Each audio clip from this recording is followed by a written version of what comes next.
Hi friends, welcome to my channel. ఈ రోజు మనం ఎంతో హెల్దీ అండ్ టేస్టీ బంగాళాదుంప ఉల్లిగడ్డ వేపుడు ఎలా చేయాలో చూసేద్దాం.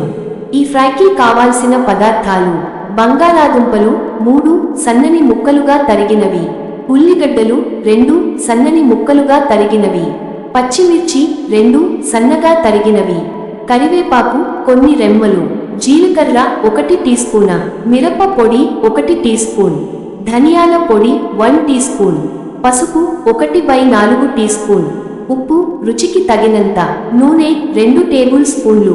తయారీ విధానం: స్టవ్ మీద పాన్ పెట్టి నూనె వేసి వేడెక్కనివ్వండి. అందులో జీలకర్ర, పచ్చిమిర్చి, కరివేపాకు వేసి వేగనివ్వండి. ఇప్పుడు తరిగిన ఉల్లిపాయలు వేసి బంగాళాదుంప ముక్కలు కూడా జతచేసి బాగా కలపండి. మిశ్రమానికి పసుపు, ఉప్పు వేసి మూత పెట్టి చిన్న మంటపై 5 నుండి 7 నిమిషాలు ఉంచండి. బంగాళాదుంప మెత్తబడిన తర్వాత మిరప పొడి, ధనియాల పొడి వేసి బాగా కలపండి. మరో 5 నిమిషాలు వేగనిచ్చి బంగాళాదుంపలు బాగా గోల్డెన్ బ్రౌన్ వచ్చాక స్టవ్ ఆఫ్ చేయండి. వేడివేడిగా అన్నంలోకి లేదా రొట్టెతో సర్వ్ చేయండి.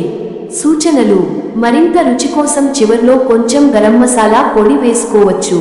క్రిస్పీగా కావాలంటే బంగాళాదుంప ముక్కలను ముందుగా కొద్దిసేపు నీళ్లలో నానబెట్టి బాగా తడి తీయించి వేపాలి.